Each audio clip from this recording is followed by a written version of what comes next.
que nós vamos ver hoje? Vamos ver um pouco do que é um calor, tá? O que é um calor superficial.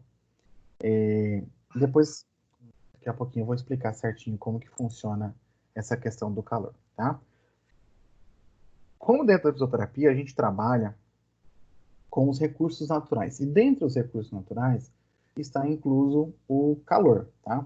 Então, o que é o calor? O calor, ele é uma transferência de energia, nesse caso seria uma energia calórica, tá? E como que ele faz essa transferência de energia? Ele faz através da vibração de moléculas, certo? Produzindo, de uma certa forma, a transferência de energia. Então, aumenta a vibração molecular, esse aumento da vibração molecular, acontece o aquecimento. E no caso do nosso calor, ele nada mais que uma transferência de energia térmica. O que significa isso? Eu vou transferir a minha energia, certo? Essa vibração, e para um outro objeto, ou até mesmo o corpo humano, tá? E aí o nosso corpo ele vai reagir frente a essa recepção do calor. Então vamos lá. O que é o calor? O calor é o aumento da vibração das moléculas, tá? E essa vibração das moléculas, ela vai acontecer o que a gente chama de transferência de energia, tá? Claro que tem outros três métodos que também fazem parte desse processo de produção de calor, que um seria a transferência de energia, tá? A outra, a ação química relacionada ao metabolismo celular, a ação mecânica, certo? E as correntes eletromagnéticas que fazem a produção de calor. E a gente vai ver cada uma individualmente ao longo dessa unidade, tá bem? Então, o calor é a vibração das moléculas e esse calor ele vai ser transferido, tá? Então, vamos pensar. Dentro da classificação de calor, eu tenho um calor que é chamado de superficial e um calor que é chamado de profundo. O calor superficial, como o próprio nome já diz, ele é superficial. Então, ele vai atingir uma profundidade menor, tá, em relação ao calor profundo. Então, se a gente for comparar, o calor superficial ele vai atingir pouco mais de 1 centímetro, chegando ao máximo 2 centímetros, mas é bem raro.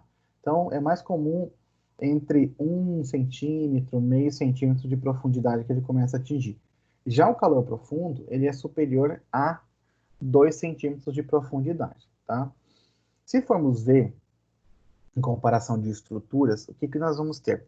Nós vamos ter o calor superficial chegando na pele, conseguindo passar na pele no máximo, chegando ao tecido adiposo, tá? Que seria a gordura, enquanto que o calor profundo ele pode chegar até a nossa estrutura óssea, que aí incluiria um risco muito grande do calor profundo, e se você mal manuseado, você pode causar uma queimadura de 4º grau, tá bem?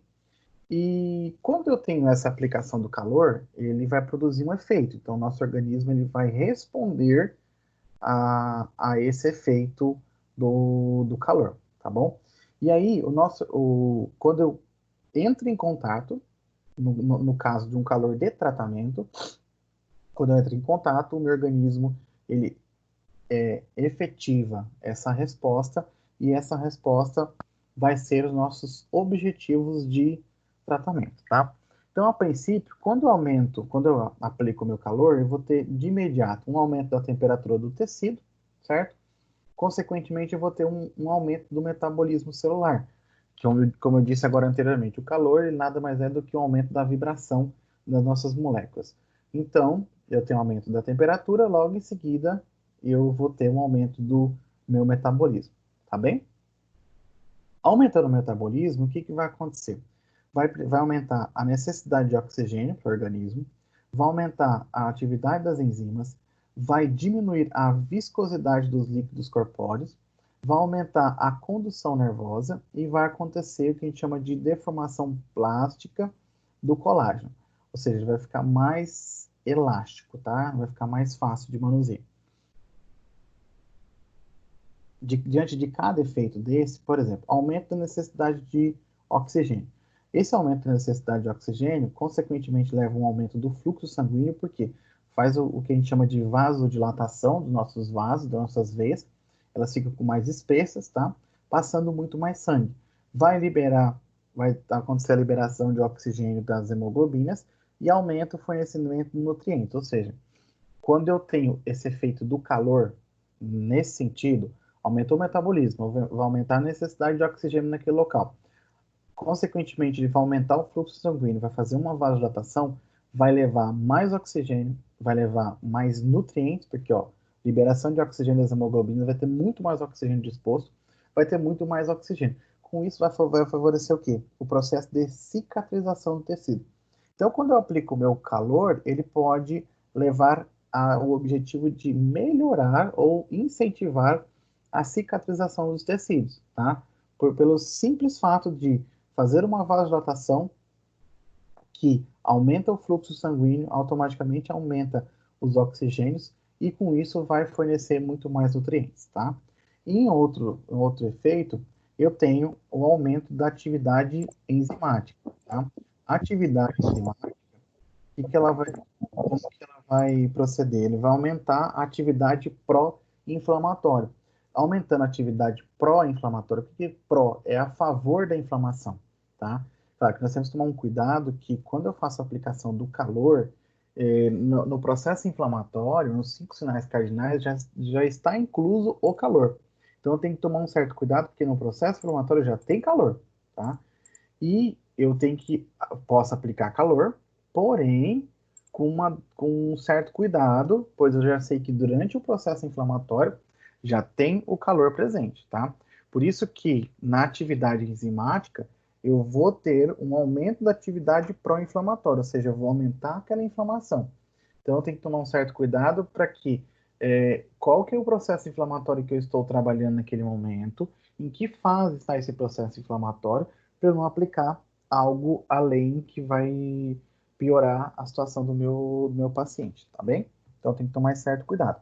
Mas é muito interessante a gente fazer a aplicação do calor, mesmo em pacientes com processos inflamatórios ativos, tá? O ideal é que a gente indique para processos inflamatórios que estejam em sua fase subaguda ou crônica. E a gente sabe que o processo inflamatório ele vem para ajudar no reparo e na cicatrização do tecido. Então, automaticamente, aumentando a atividade pró-inflamatória, eu vou melhorar a circulação, a cicatrização dos tecidos. O outro fator, que é a diminuição da viscosidade dos líquidos corpóreos, o que você vai fazer? Você vai reduzir edema. Peraí, como que eu vou, com calor, reduzir edema? Pelo simples fato do primeiro efeito, que é o aumento da necessidade de oxigênio fazendo vasodilatação. Então, quando eu tenho vasodilatação, o que está acontecendo? Eu tenho aumento de fluxo sanguíneo, ou seja, eu tenho aumento de sangue indo para as estruturas adjacentes, e aí a mesma quantidade de sangue, o mesmo fluxo que tem de sangue indo, por exemplo, saindo do coração para a periferia, eu tenho essa mesma quantidade de sangue voltando. Então, ou seja, não tem como você fazer vasodilatação apenas das artérias, vou fazer das artérias e das veias. Então, na mesma medida que tem aumento do fluxo de sangue indo para a periferia, tem a mesma quantidade de sangue voltando da periferia. Então, esse aumento de fluxo voltando da periferia, ou seja, vindo da grande circulação para o coração, isso vai nos ajudar a fazer uma redução de edema. E reduzindo edema, nós temos dois efeitos. Reduzindo edema, eu ajudo no processo de cicatrização, porque muitas vezes o edema atrapalha, influencia no processo de cicatrização. E o outro fator, que o edema, numa região onde ele não deveria estar, ele vai comprimir estruturas, e principalmente estrutura nervosa.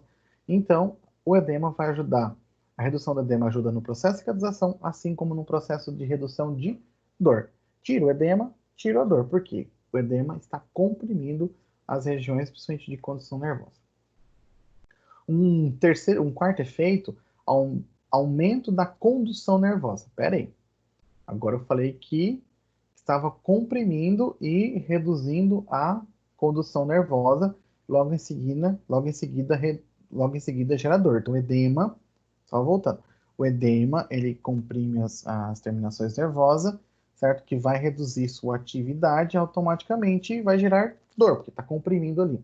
Agora, quando tem o calor, ele vai aumentar a condução nervosa, vai ficar muito mais fácil de realizar a condução nervosa. Então, ou seja, o nosso sistema nervoso, os nossos axônios, eles conseguem responder com mais propriedade. Logo em seguida, tem o efeito de sedação e analgesia por conta desse efeito de melhorar a condução nervosa. E melhorando a condução nervosa, eu tenho outros dois efeitos.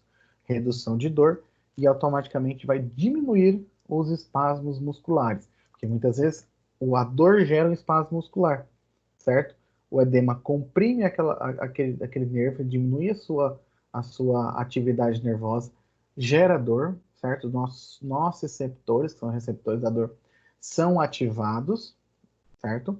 E logo em seguida, com a presença do calor, o edema saindo de cena, eu tenho a melhor condução nervosa.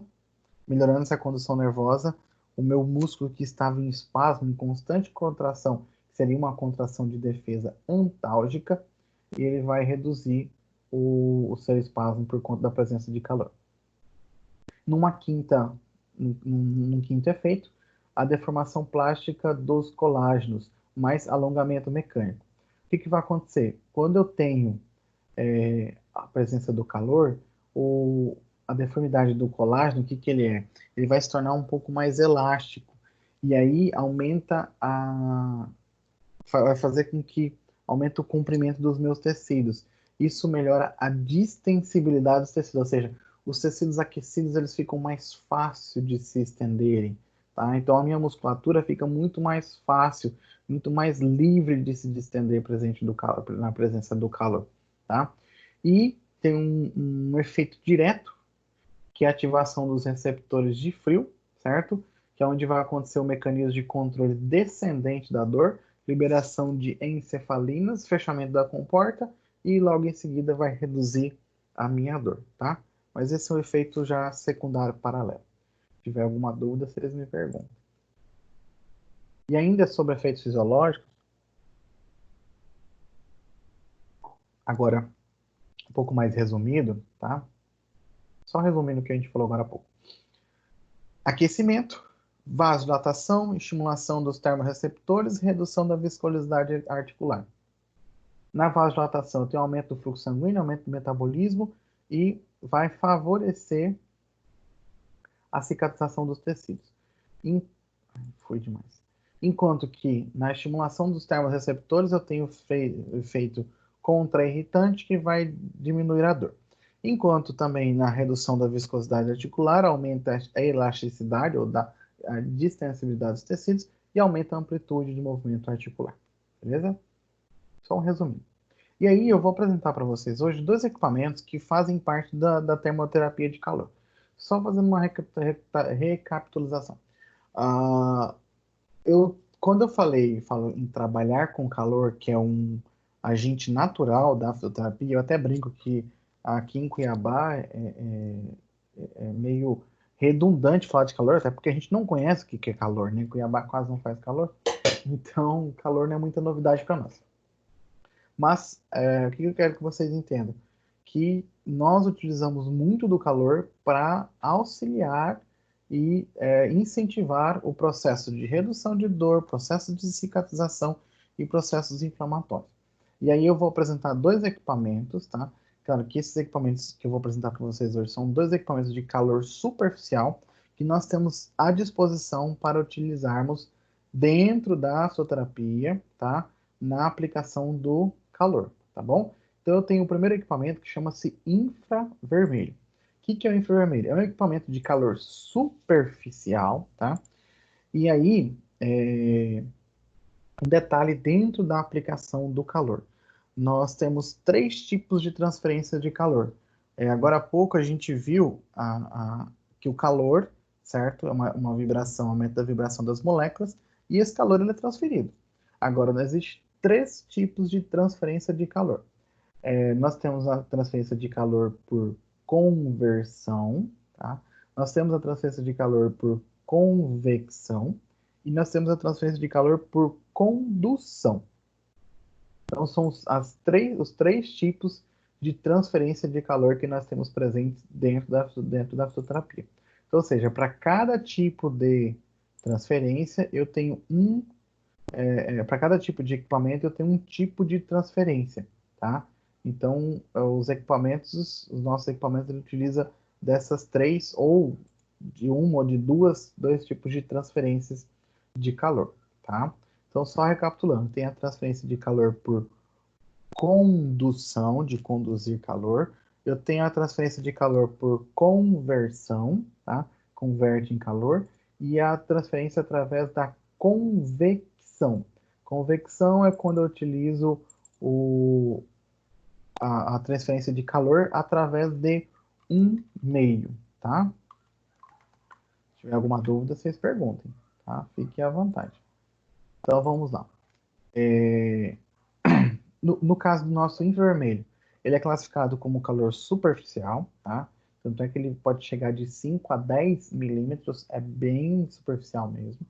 Ele transfere calor através de duas frentes. Ah, eu tinha esquecido de falar de radiação. Também é uma transferência de calor, que a gente conhece pelo som. Então, dentro do nosso infravermelho, eu tenho a transferência de calor por conversão e por radiação, tá? O efeito fisiológico, a princípio do meu infravermelho, como eu falei anteriormente, dos efeitos de uma forma global, e dentro do equipamento de infravermelho, nós privamos dos efeitos de eritema, ele ficar vermelho, ele vai auxiliar num processo anti-inflamatório, como eu expliquei agora há pouco, ele vai auxiliar no processo de cicatrização, como eu falei agora há pouco, mas eu tenho o efeito de aumentar a sudorese e, ao mesmo tempo, fazer um relaxamento muscular. Então, vamos pensar. Toda vez que eu tenho um paciente que está passando por um processo inflamatório, ou um processo de cicatrização, ou por um processo de relaxamento muscular, eu posso indicar com propriedades a aplicação do equipamento de infravermelho, tá? Um equipamento chamado infravermelho, que ele vai auxiliar no meu tratamento, principalmente quando eu quero reduzir o processo inflamatório ou incentivar o processo inflamatório, melhora da cicatrização e também fazer um relaxamento muscular, como eu falei anteriormente, tá bem? Então, esses são os efeitos principais do nosso equipamento infravermelho. E aí, eu tenho por objetivo principal reduzir dor, redução de espasmo muscular, eu tenho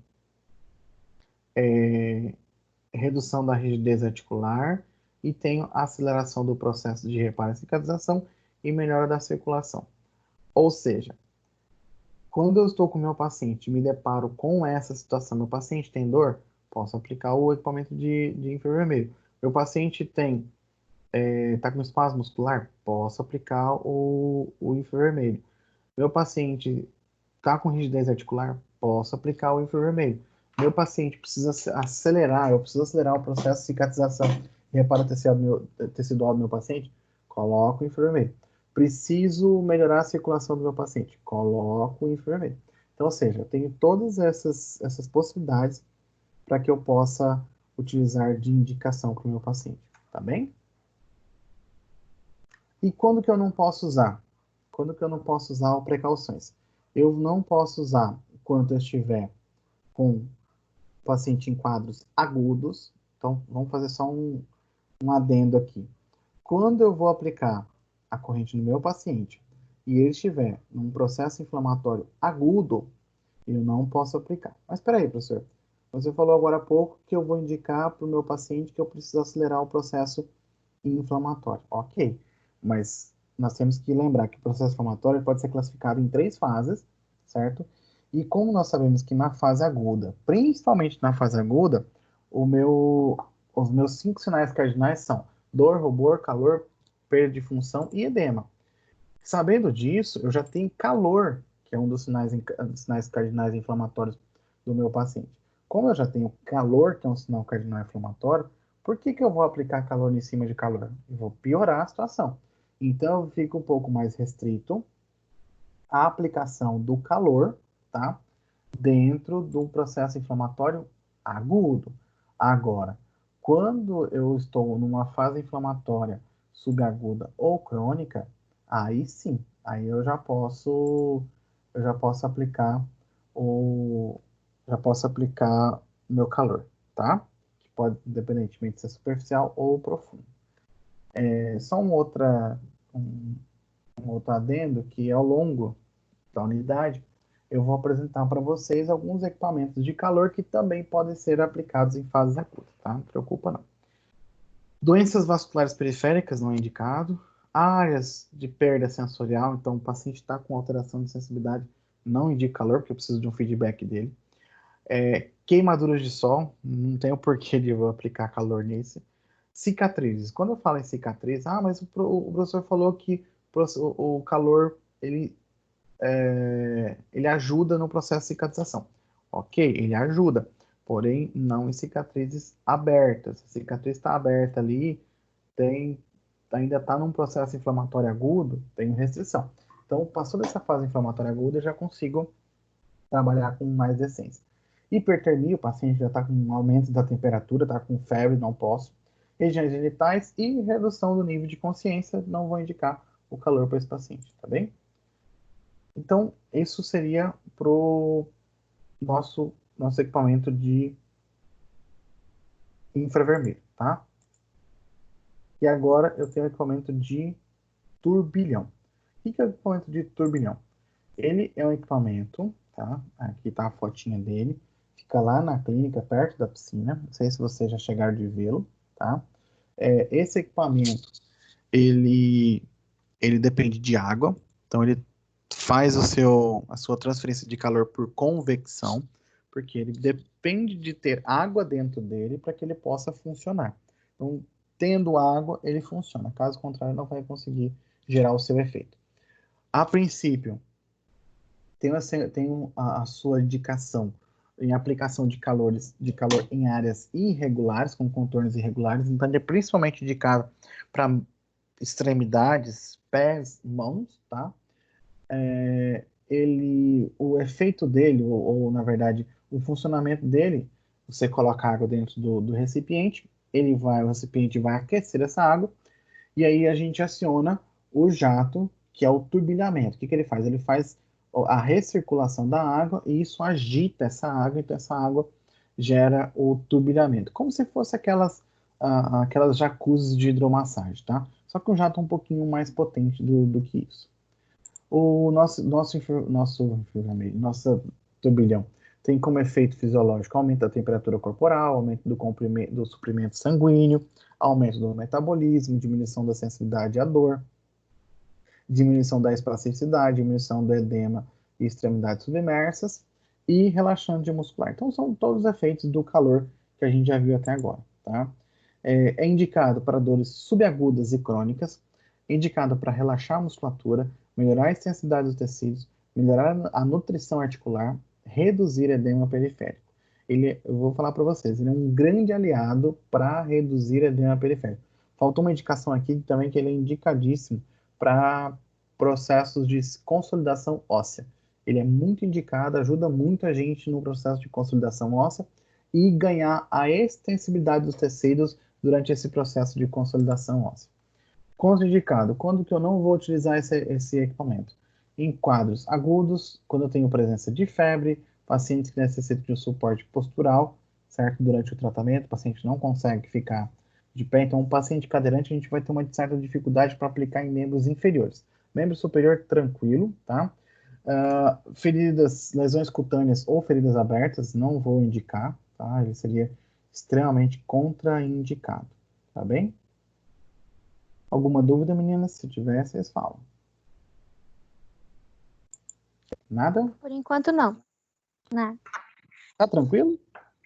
Tranquilo assim? Sim. Então, eu vou só parar a gravação.